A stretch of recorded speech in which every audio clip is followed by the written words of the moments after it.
Welcome to our webinar, Documentation Excellence for New Clinicians. I'm Katrina Otto, and today I'll be joined by Dr. Riaz Hashimi and Andrea Edwards. And this webinar today is presented by Medico, and our focus is to take you through the tips for high quality clinical documentation, learning some skills and software and AI mastery as you progress in your careers in general practice. So I'd like to acknowledge the traditional custodians of the lands and waterways in which we're all meeting today and pay my respects to Aboriginal elders past, present and emerging. We welcome any Aboriginal and Torres Strait Islander peoples joining us today, our First Nations healthcare centres, and everybody for taking the time to come and join with us today to look at new registrar training in particular, but this will be relevant for any clinicians working in practice, really. And also, one of the things that I've found with my 30 years in healthcare is if we can all continually build our knowledge, some of the tips share amongst the team, then we all improve. So today I'll be talking about billing tips from a practice owner. Wonderful Andrea Edwards has joined us. We'll also be looking at what practices can expect from new clinicians. And we'll be going into detail about how documentation impacts. I am a best practice and medical director trainer. I'm just going to briefly touch on some of what I think are the most important things for new registrars to know when you're joining a practice. And then Dr. Riaz has got the section that, is going to amaze everybody, which is about how he uses Medico and best practice in his private practice. Matt will join us at the end for Q&A and also share with you how you can access, if you're a registrar, you can access Medico for free. Everybody else, I think, gets at least a month, and then we'll have Q&A at the end with Matt. So don't worry if you missed the beginning or if you need to leave early, a recording will be sent to you.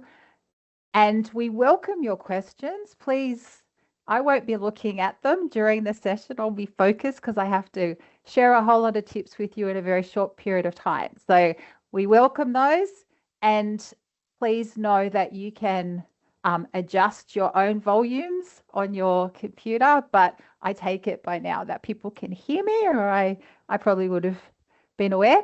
So moving forward, what are you going to get out of today? We're going to be looking at how your notes directly impact, how they protect you, your patients, best practice medical director tips, how to document for MBS protection. So evidence is everything when it comes to protecting you and MBS billing. So don't fear billing is our message. And Andrea is an absolute billing expert. So I can't wait for you to hear from her and go through a walkthrough with Dr. Riaz. So today is really about where are you up to on your technology journey and how can we help save you some time and improve your notes. So just have a, just have a read of the poll. Give us your answer. How much time do you spend on documentation per consultation on average? Got a few polls in here today. You're also welcome to put anything in the Q&A for us. So please do that. And then another poll, sorry if that was a bit quick. If it was a bit quick, put it in the Q&A. Have you received formal training on how your clinical documentation impacts your MBS billing? So I'm assuming the polls stay up. So I'm going to keep going because I know you're spending your precious time with us. Now, I am going to hand over to Andrea, and she's going to talk about tips for when you start at a practice. Hi, everyone. Welcome to this webinar today. As a practice owner, I could talk to you about billing alone, but I have 3 tips for when you do start at any one of your practices. the first tip would be to make sure you have all your numbers, because the practice has a lot of paperwork to do for you. So your unique identifiers, your HPI, prescriber number, provider number, and all of these will help facilitate a smooth connection with things like electronic prescribing. So keep your numbers handy. Number two would be to learn your MBS billing. There's a lot to learn in MBS, but don't be frightened of it. And then number three, document to protect you and your practice, including any billing changes. It really is important to document in case of an audit.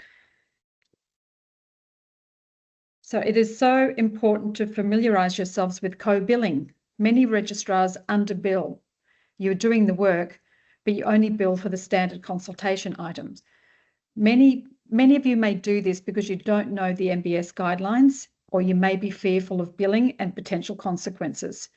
But if you learn the MBS now and think of it as a lifetime learning, because it is always changing, and you can optimize your billing and be paid appropriately. For example, there are some examples of co-billing. For example, if you do a pregnancy test, you can bill for it regardless of your consultation item number. And ECGs and ankle brachial indexes, or ABIs, can both be billed with your consultation number. However, it is really important to record it in your clinical documentation, the tests, the results, the consent, your detailed notes and plans for follow-up. Document why you've asked for the ABI. These notes will protect you and the practice in the long run. When it comes to mental health plans and health assessments, know that there are many rules around them, and we need to be careful to ensure they are eligible. Your admin team should be checking things like previous billings, My Medicare registration, and you can talk to the patient and ask them. One of the practices I work at has the My Medicare QR code taped to the doctor's desk. This actually allows you to get both consent and check the patient is not registered elsewhere, which will cause a rejection. You'll find every practice is different, but the more prepared you are, the more confident you feel. So, how confident do you feel about your clinical documentation, about your billing? And Andrew and I both train GP registrars all the time. And I literally just came back from South Australia training 6 wonderful new GP registrars. Hello, if you're listening. And that's what they all tell us, that they have confidence in their clinical skills, but it's the billing and the documentation that is the real learning curve. It's very, as we all know, it's so very different to hospital work.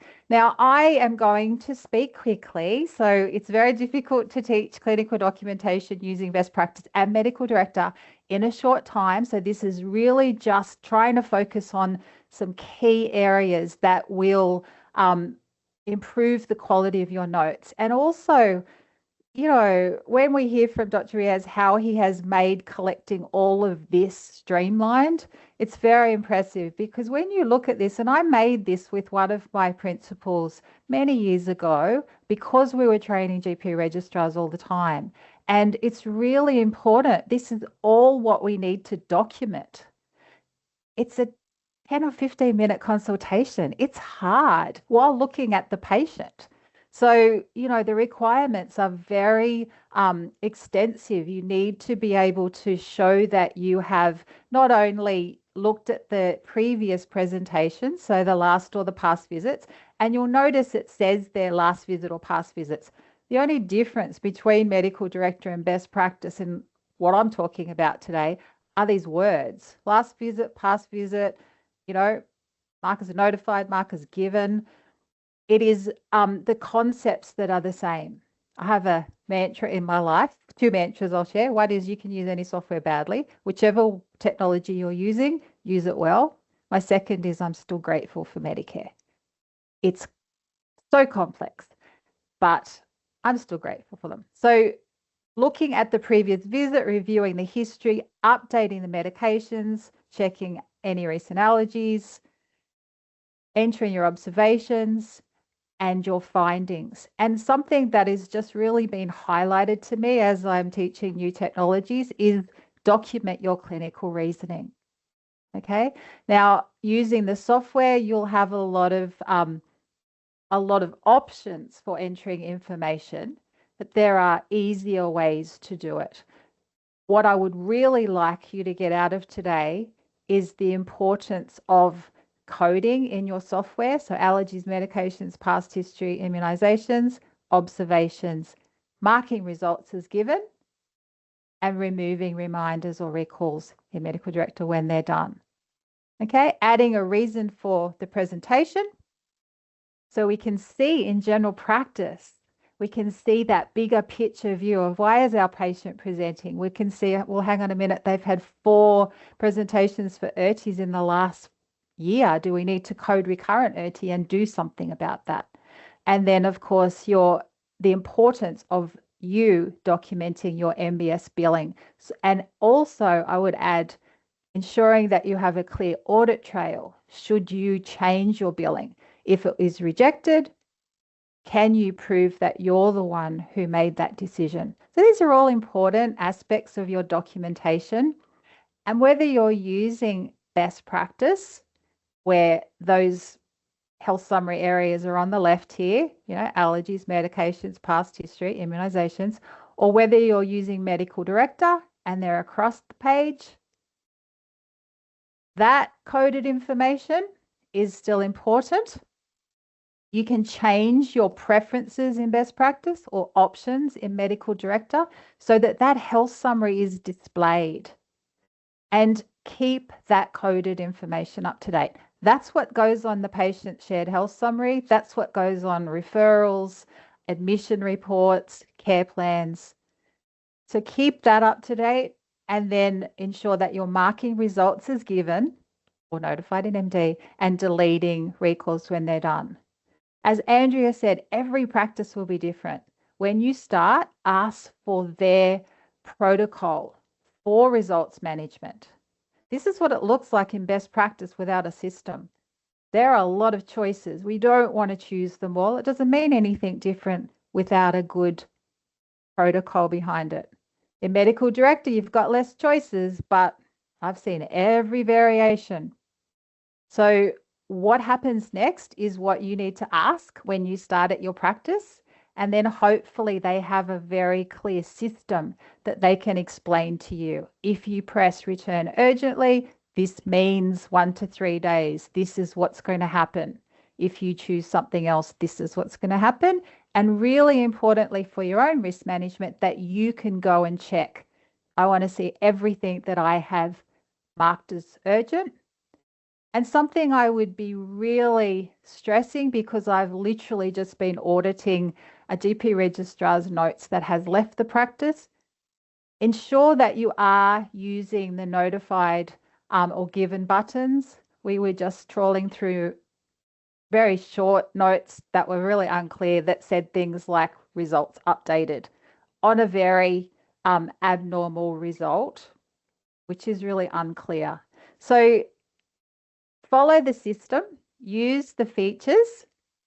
And now I would like to ask you, are you using any tools to help you with your documentation? Because as you've seen, there's a lot. We want to be able to look at the patient, focus on them. So I'm going to have a look at your polls now.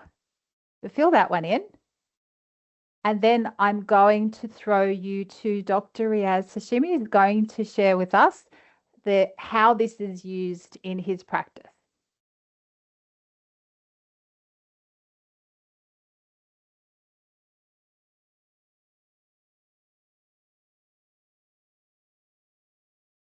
Maybe I'll talk until he turns up.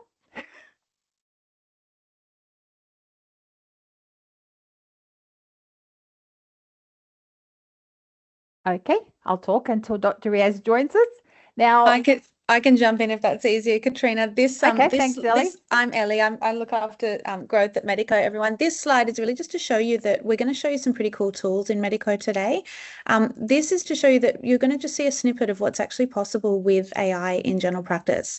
Now, lots of questions that circulating around, do I still need to remember everything? Of course you do, and you're ultimately still accountable for what you do as a doctor, but you're in a really exciting time in technology and in medicine. There's a lot of tools now out here to help you. So for our practice managers on the call, there's MBS billing, which helps make sure that the doctors and the practices are being paid adequately. AI phone reception means that we can book patient appointments now using AI receptionists, so that can happen after hours when the clinic is really busy, on weekends, etc.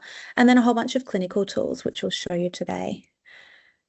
We might give Riaz another 30 seconds or so, and if he's not available, Matt might be able to take you through some of what we're doing. Hello. There you are. Yeah. All right. Thank you. Thank you. Hi, everyone. I'm Dr. Riaz Hashemi, a general practitioner practicing in WA, Claremont. Well, when I start my journey as a general practitioner in Australia 12 years ago, there was many challenges that I faced with from documentation to MBS billings. We have around 500 item numbers that we need to know how to build them. So it's hard to memorize all of them. So that's why that we usually use some of them only. So so Andrea and Katrina said previously, so it's important to have a audit safe documentation. So let's show you how to use Medico in a real life situation and how technology can help us with this all of these challenges. So here is a typical consult that most of us see multiple times a day. A patient with diabetes, with hypertension, and lifestyle risk factors, and coming in for routine review. So what usually happens in this consult is that we are trying to think about optimization of medications, remember preventative care requirements, and also structure a GP chronic condition management plan. So, and at the same time, make sure we are documenting everything in a way that is Medicare compliant and audit safe, and all within 15 minutes, right? So in this case, let's go through this case.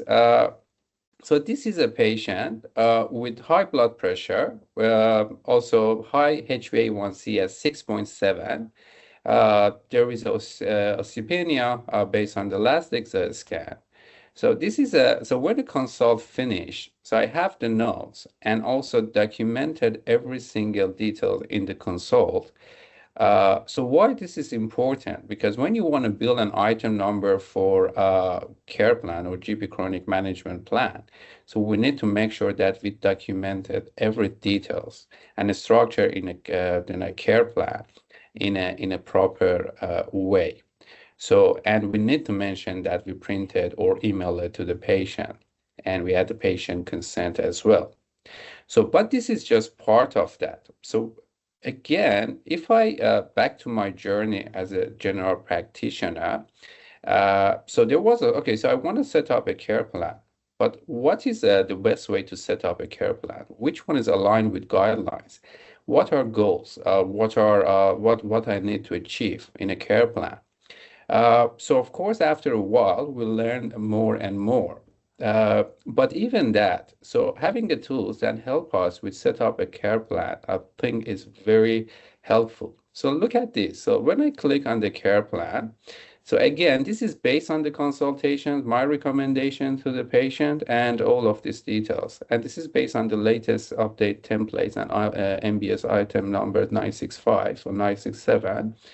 So based on the consultation, Medico create you a care plan with SMART goals, with a treatment plan, and also referrals and tasks.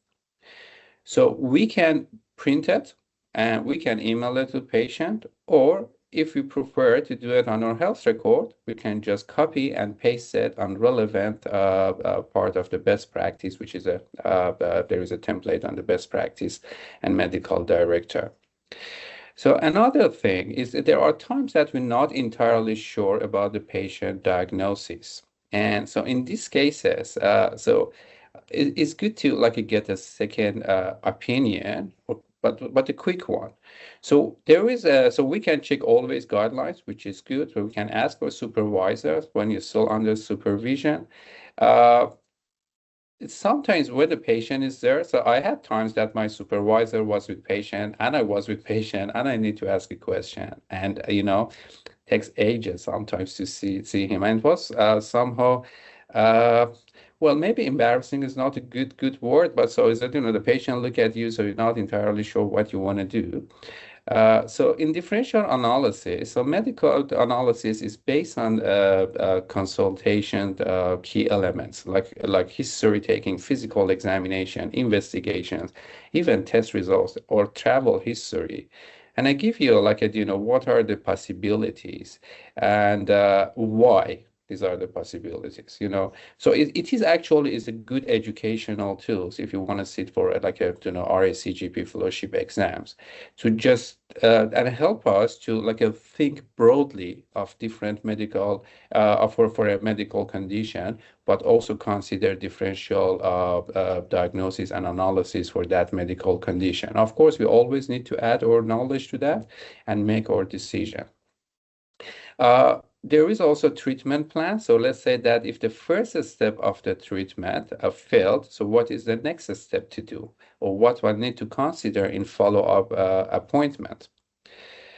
Okay, so and also is that if you want to write a referral letter, so and this referral letter, as I said, that in this case I want to refer patient to cardiologist.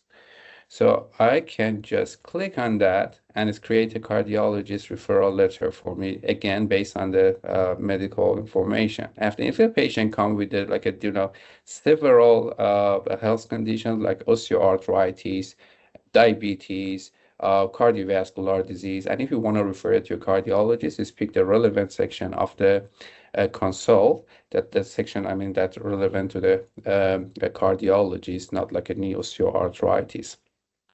Also, patient education letter. So there are times after a consult, the patient may forget what's the advice, or we might forget actually to like let them know the like the side effects of the medication, risk factors, or things like that. So at the end of the consult, you can create a patient education letter. And it gives them a brief summary of the consult. What is your diagnosis? What does that mean? What are your medication? And what are the possible side effects with that medication? And a lifestyle advice as a preventative measurement, or even sometimes as a secondary treatment for like a weight loss management or things like that. And email it to patient, copy and paste it to your health record, whether it's a medical director or it's a best practice, and then email it from them to document it on your health record as well. There is also a chatbot here. So if I'm not like, if I want to ask a question, so I think I'm doing good, but so am I missing something here? Or is there any like a second option, or what that report means even, So there are times that we get like, some rare medical conditions, maybe like on the diagnosis of the or differential diagnosis or suggestion of the radiologist, and it's good to like is a refresher. So we can ask this question, or sometimes a patient may come and with possibility of endemic diseases, and you can just ask to like what are the endemic diseases in that area. And it gives us more information. So back to this case. So this patient has a multiple high blood pressure, but no diagnosis of the hypertension. So I refer a patient for like a 24 hours ambulatory blood pressure monitor test. Now, what I get here in MBS suggestion, as you can see, I can see the item number 965. But is there any other item numbers that I'm able to bill? Let's go and see. So in this case, item number 965 is suggested based on the consult and also the justification behind that. So when we bill it, we don't have concern for the Medicare audit. Also, as you can see here, so it said that for the 24 hours ambulatory blood pressure monitor, item number 11607 is the item number, but it's not recommended in this consult because we can bill that when the patient come back and we give them the result and discuss the result and then set up a management plan for them. So in that case, we can bill item number 11607.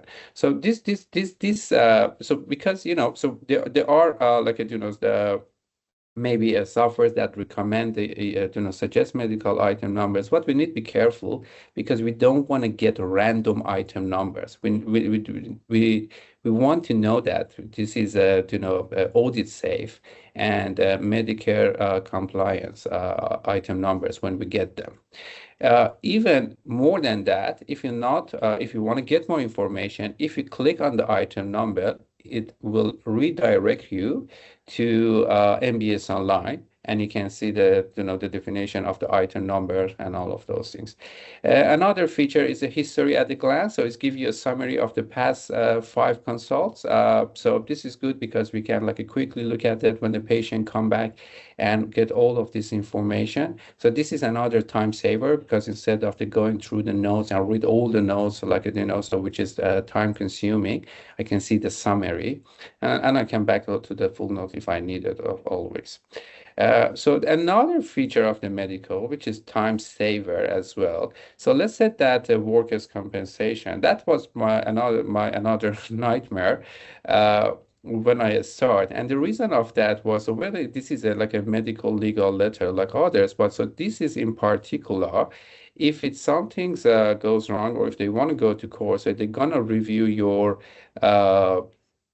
a documentation as a doctor. So the medical helps with filling out this document based on the consultation again and or recommendations. So if you go here, so in the first consult, it's filled out all of the fields with what happened, because even wording and punctuation is important in these sections for medical legal things. And worker symptoms, date of this assessment, clinical finding, if this is a new condition or not. So this all ticked automatically. Of course, if you want to untick a part of that, or that not happy with or not agree with a section of that, you can tick and untick always here. And so this is a lift up to 3 kilos, and so it's a fill out all of these sections. We can change them, we can amend them, so in our way, but so this is another time saving thing.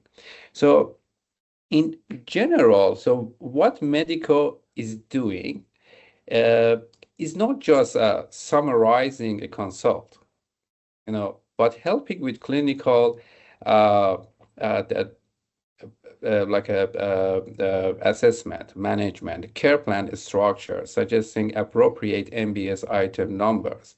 And also to make sure that it is, so aligned with clinical guidelines and MBA, the Medicare compliance and audit safe. So essentially, it's supporting the clinical reasoning, documentation, billing process in real time. All right, so there is other features as well, so we can go through them in one-to-one sessions or for training sessions, like telehealth, which is embedded in the Medico as well. So you don't need to use a third parties, as you know, we cannot use overseas softwares like, for example, Zoom, Meet, Skype, or things like that if the servers are not in Australia. Yeah, so. Thank you. Wow.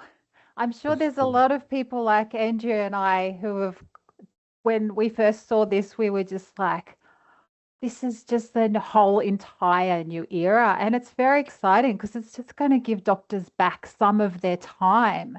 So this is game-changing technology. So we wanted to share it with you today. I'll just make sure I'm sharing my screen again. And just to wrap up, we wanted to invite you to ask questions. I'm sure you've got a lot of questions. Really importantly, as I said at the beginning, our clinicians are so busy. I cannot imagine them being able to take time to watch this during the day. I know how busy they are. So please share this recording with all of your colleagues, not necessarily to go use all of this right now all at once, but to start their planned approach to improvement. So they are ensuring they have the highest quality coding and clinical documentation, and they're building understanding of those Medicare items and how to document to support optimal billing, because you're doing the work. You want to be able to ensure you get paid for that. Now, I am going to throw to Matt for the Q&A. Do we have questions, Matt? Hi, Matt. It unfortunately looks like everybody was a little too shy to ask questions today, but look, if you prefer, I'm more than happy. We'll send you an email after this this presentation, and if you have any questions, please feel free to respond with questions. Always happy to help. Always happy to do a one-on-one demo of all of the tools so I can show you the way that it would work and most benefit you. But yeah, thank you so much, everybody, for your attendance today. I'm sure there's a lot of questions. I know when I'm training, I'm getting a lot of questions about, but it's really like overwhelming at the moment. There's just so much that is going to change the way that we work, but in a good way. So start where you're at. Start with what's going to bring the maximum benefit to you and your practice. If you're a practice leader listening in today, what's going to be the biggest win for your practice? And I'm thinking it's going to be giving the doctors back some of their time and improving the quality of their notes. Now, I have a whole entire e-learning course I have created on this topic because there is a lot to unpack when you're introducing AI. And as I'm sure everyone knows, it's progressive. So this is constantly changing, and it's going to be important that we keep up. So keep in touch. Andrew and I are often presenting education on billing, on practice management, and I would strongly encourage you to reach out and have a one-on-one with Matt, who will show you how this can help you in your practice, and book that free demo. There you go, there's a QR code with a dinosaur. Book your free demo with Matt. And unless you've got anything to add, Matt, I might let all these busy people get back to work. I did actually just get a quick question from Sock. He asked Sock asked how is it integrated to the practice software? So with Best Practice, we're integrated via Halo Connect, which essentially will read your appointments from the appointment book and allow you to start your appointment basically with what's in line with your schedule for that day. As mentioned, I am happy to do a full demo to anyone to show you the actual, like the way that it will look for you. That said, anybody who does have any interest, please feel free to book the 30-minute demo. We are also offering, as mentioned at the beginning, 12 months free access to any registrars, as well as a 4-week or 1-month free trial for any clinics that would like to use these tools, or even just give it a go and see how it feels. Thank you so much, everybody. And do that and make it a quality improvement activity and get feedback. Get feedback from all of your team, get feedback from your patients. I actually went to my GP for my annual health check yesterday, and she's using it. And, as a patient, one of the things, and as a trainer, one of the things I really loved about it was, because it was a long consult, she was able to pull out that patient education like Riaz showed us. And I could take that with me, because I don't know, any of you who's ever worked on the front desk in a practice would know patients forget from the time they leave the doctor's office to the time they get back to the desk. They're sick or they're distressed, and there's a lot of information. So this is high quality person-centered care we're talking about in this new era where we really want patients to be engaged in their own health improvements, and we wanted to be able to offer them assistance to do that and keep returning for good preventive health care. So welcome to General Practice. If you are a registrar listening to this, we're so glad to have you. We want to do everything we can to support you. Reach out to Matt, keep up with the new technology. We're going to be bringing you monthly free webinars, kindly sponsored by Medico. So thank you, Andrea, for joining us. You're amazing. Thank you to Medico for presenting this today and for inviting Andrea and I to speak. So have a good afternoon, everyone. Thanks, everyone.